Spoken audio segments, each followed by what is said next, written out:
Hello, it's Carlton Wilborn here with Living Front and Center, and you have tuned into the Wilborn webinars. Wilborn, yes. I am Wilborn, and your will is being born. I love that. And this is where I get to be with you. Straight up, no nonsense, from my home. You got my living room in the background, my furniture, I'm chilling in my casual stuff. And this is where I get to just be me and show up for you because you chose to be here. And I'm grateful for that. So welcome. And you know, whenever I think about getting these videos done, the thing that I've really learned to do is to really be quiet and let Spirit guide me in regards to what needs to be said and spoken and what conversation I need to really ignite that will make the difference. And when I do that, when I surrender myself to be guided, there is always new grace that has a large impact and great results show up from it. So, the conversation that Spirit spoke to me to share with you today is on forgiveness. And I have a piece of poetry, I am a poet as well, called Forgivable that I want to share. And what's fascinating about it is I wrote this, meaning this message came through me, well before I was actually called to implement substantial forgiveness. And I'll get into that in a minute. But forgiveness, since my book came out in 2007, has really become a rich part of my story. It is part of my platform as a motivational speaker. And so I'm going to share this with you. And I know right now that you are, as you're here, you're obviously more surrendered to take on new knowledge and guidance and a new you.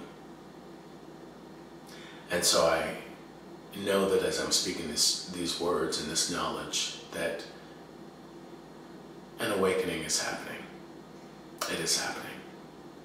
Because God is good that way. And so here I share Forgivable. It says, "Shine supreme, you opulent grace, silken a rainbow to every face, divinely birthed to be impeccably free. So let us remember, forgivable are we. Those that lie and we that shame, even the ones who murder, are all the same. We seek love and devotion as we desire to be in the hearts that will pardon, because forgivable are we. Forgiveness, forgiveness, you be the one that exalts all to lace with the nectar of the sun. But to sit on high, as the angels inspire, means to Mercury down all mortal fire. O masterpiece of love, yes, forgivable are we, and grateful am I to bring forgiveness to me." That's a big one. That's a big one. Forgiveness to me. You know, I look at my life and choices that I've made along my journey that I've really not been proud of, that caused harm and cloggage to my life, that caused confusion and fear and discourse to others' lives. It's taken a lot of self-introspection and self-honesty for me to realize that those things weren't really my truth. They were ways that I was being.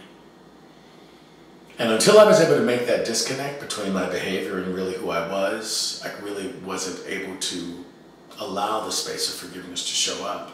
And so I spoke just a minute ago about my story and my platform being about forgiveness. You know, as you read in my book, and if you get the opportunities to come to any of my live events, you know that I often speak about myself having been a victim of sexual child abuse from 8 to 13. Okay, I got away from that at 13. Cut to 2007, actually 2006. My spirit just really got called to take a look at my persecutor and all of that. I ended up getting private investigators involved, and it became quite a detailed unfolding event that caused me, I chose to sit in the face of my perpetrator many years later. I hadn't been in any communication with him. And in the midst of that moment, there's so many angles to the visit and to our meeting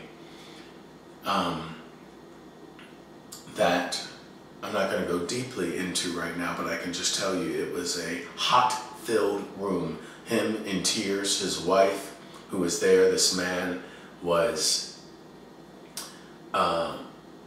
given prison time back in almost 20 years ago because 8 other boys came forward and admitted what he had done to them. And he did his time, 5 years solid. And so when I met him, he was clearly broken and had enough time to really look at what his choices had done. And as much as I had allowed myself throughout the years to wear this identity of a victim, that who I was being, what I was called to be about was because of what this man did to me. You know, I had a tight leash around his neck. And the interesting thing is that I myself was also not free. I had a leash around him, but I wasn't free. And in that moment, after the interrogation that happened with the private investigators, something said, something ain't right. I need to sit down with him. And in that time of sitting down with him, he's now a minister, practicing minister since he got out of prison. I chose to do the visit in the conference room of his church. His wife was present, just the 3 of us. And something came on me that really took me aback, because I was led to invite the 3 of us to hold hands. And I declared that this would be a day of new beginnings for all of us. And I said to this man, I forgive you. I forgive you for what you did.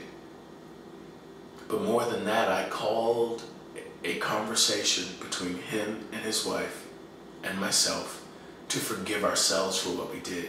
Time had already done enough to us. How about we let this be a new beginning, you know? And so my poetry says, those that lie and we that shame, even the ones who murder, are all the same. We seek love and devotion as we desire to be in the hearts that will pardon, because forgivable are we.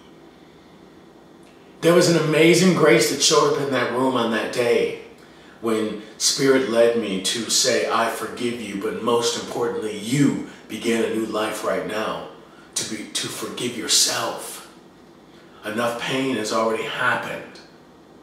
And so, forgiveness, you be the one that exalts all to lace with the nectar of the sun, but to sit on high.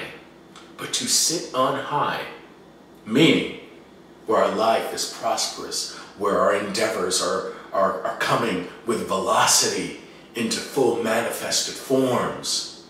That sitting on high, as the angels inspire, means to mercury down all mortal fire. Mortal fire are what I can see as our demonic thoughts that want to keep somebody else's life imprisoned to past behavior, where we keep our own lives imprisoned by thoughts, by words, by conversations that we do when we rally our friends and our family members, and ooh, ain't it right what they did to me and to her, and can you believe it? You know, I was just talking with some buddies last night, and you know, one of the things that I've learned over the years is that those grandstanding positions that we have about what someone has done, you know, and how dare they, and I'm not going to talk to them anymore, and I'm pissed off. It's because we have lost sight of really the amazingly powerful, always viable force that God has designed us to be. There is nothing that a human being can truthfully do that can take away or diminish our power. And I mean diminish our power that diminishes us in our thinking to such a degree that we're a victim to what they did. Now look, there are facts about somebody's behavior and facts about our actions that we've done that are so. But that has nothing to do with why years later we're still ramping ourselves inside, oftentimes quietly poisoning our spirit, poisoning, infecting toxicity onto our dreams, onto our viableness, because we have a viewpoint that this human being, which is only skin and bones, it is not ultimate power, has done something to us. Now look, that is only that creation of perception is what it all comes down to. Only comes from us. Somebody can walk in a room and knock something over. That is fact that something fell over and broke. But now if I decide they did that to me and they did that on purpose, and where's all that story coming from? That's self-created.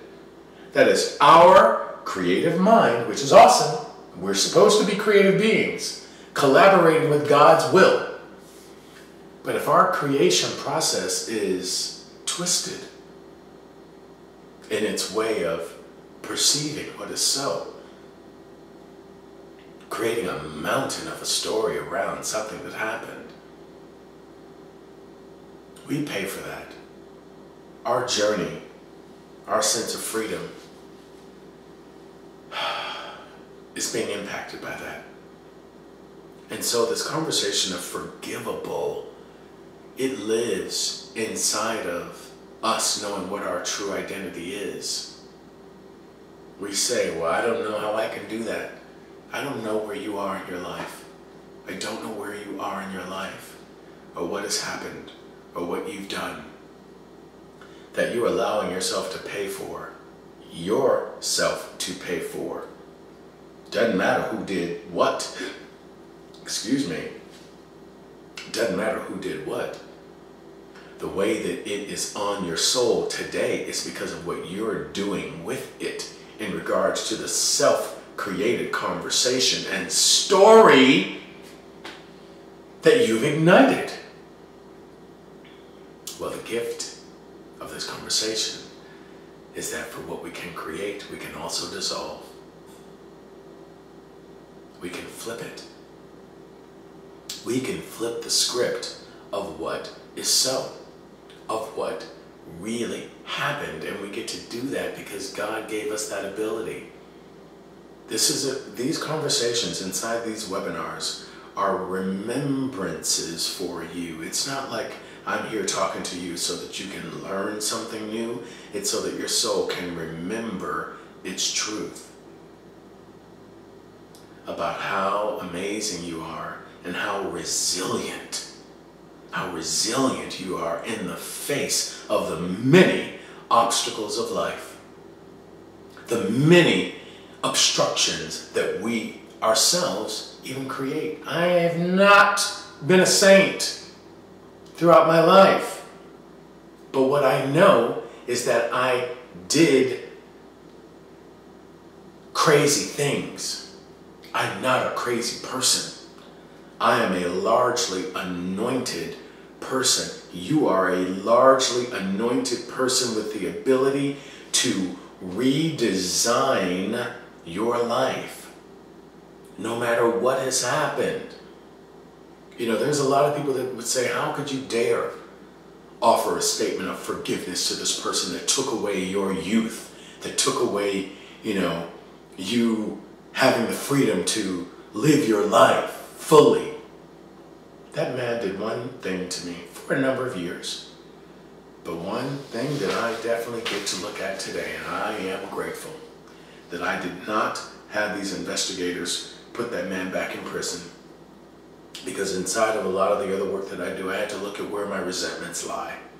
And my resentments, though I projected them onto him and onto others, I had to really look at what my responsibility in it was. And as time has passed, thank God for time, because time really, if we allow it, can heal all. I get to see that I had a play in it. I never, my situation was that I wasn't forced into any of the sexual behavior that happened. So my reality is that I never stepped forward. When I did, when I was 13, and said, stop, I don't want you to do this anymore, the man stopped. He stopped. Why didn't I have that understanding? Why didn't I have that clarity before? Because there was some part of me as a soul in need that appreciated the attention. Now that's not comfortable for me to say. That was a hard pill for me to finally swallow, that I allowed this to go on, as many people have, and that's okay. I did, but what I'm grateful for is that I didn't chastise this man back in 2006, back in 2007, when the law was right up on him, and I could have, by just giving one single phone call to the authorities, I could have him further back, paying for something that at the end of the day was mostly my doing. And definitely mostly my doing throughout the years that have gone on, because I was not allowing myself to know that I was responsible for my peace of mind.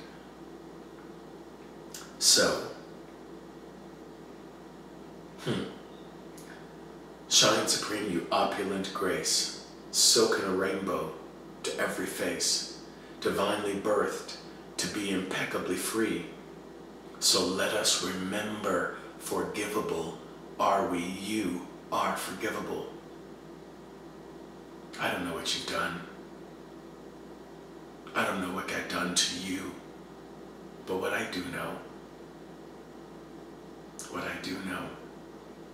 is that you are an amazing force, that if you would give will to your strength and to your clarity, you can reconstruct what has happened, so that you're not to live any more days of your life thinking that you can't get off the ground from your regret. Because you can. You can get up. You can get up, boldly up, and walk the world with your shoulders down and your neck long and your eyes bright. Because you're an invincible being. You are ultimately spirit. We are not, I am not the identity that you see here through this video. As I'm sitting in front of this camera talking to you, chocolate brown with bones and skin, and that's not who I am. That's the suit that God is allowing me to live through. But what we all are ultimately, and I've had this experience, is a force that is like a giant.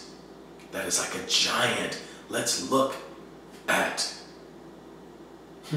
David and Goliath. What is your giant?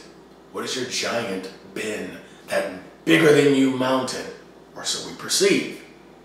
It's only bigger than us if we say that it is. It might look physically bigger than you. It might have impact that comes at you with a lot of force, that when it's coming at you, feels like it's bigger than you, but that is not the truth. The truth is that you are spirit first, God anointed. Force lives forever inside of you, inside of me. And it's our responsibility. We have a responsibility to wake it up and let it do its thing beautifully. Why do we accept these intellectual conversations about how powerful we really are? Because look, clearly that's how we go around and position ourselves. You know, the way we go after our activities, the way we do our jobs, and the way we show up at the party. I'm big, I'm fabulous, I'm amazing. But when push comes to shove, baby, what are you really showing? What are you showing to yourself? Not what you're showing out to the world, because that's a cover game. This is a cover game. But where's your truth? Where are you in relation to your truth? This is what I say to myself. Where am I when the fire flame gets high? Where am I in relation to my truth? So that no matter what is going down, I rise up.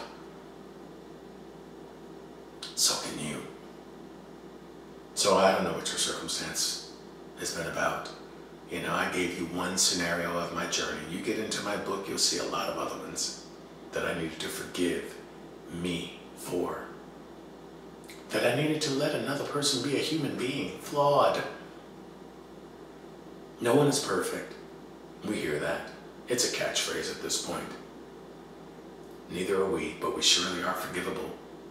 We surely are forgivable.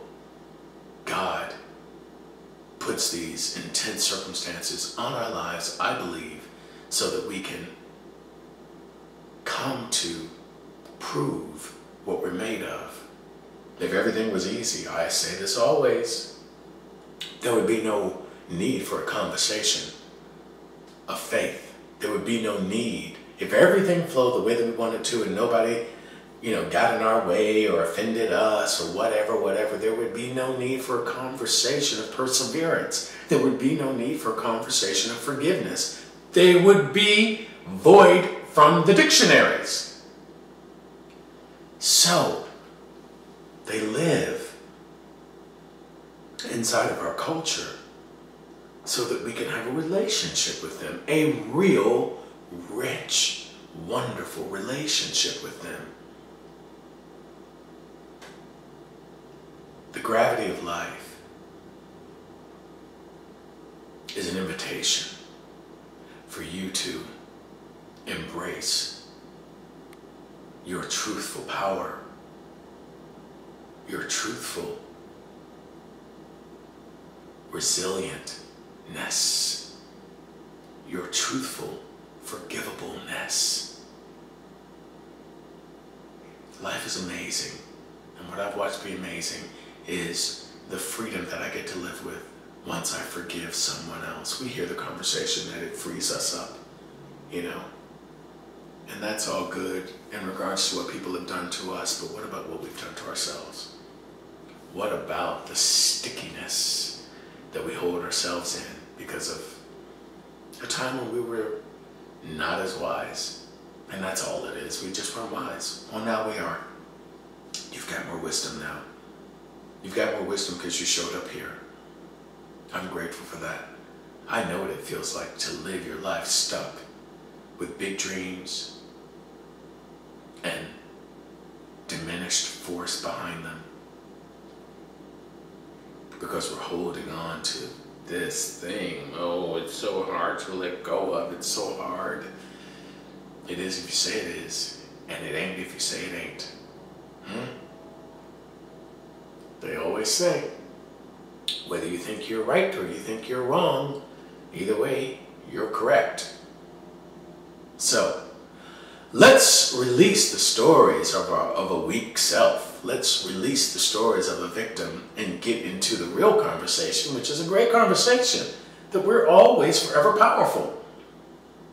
That we can always allow another human being to be in process. We're in process. I'm in process. I'm in process. But I'm grateful for what I know today. So, that's the message. Forgivable. You are forgivable. That person is forgivable. Maybe you won't see it today. I didn't see it when I wrote this. For real. I did not. But a bigger call of my spirit was speaking for me that was supposed to have a life later. Be patient. I'm just here to ignite a conversation. You've heard it now. It's going to do something to you. Either you're ready today, or you'll be ready tomorrow, or you'll be ready for months down the line. It's all good. You're all good. Forgiveness is awakened in you now. Yes, it is. I said so. Because God has given you that. Forgiveness is alive in you right now. Let it course its life along your journey and be free. Have fun. That's the message for the day. That is the message for the day. I look forward to seeing you next time. Peace out.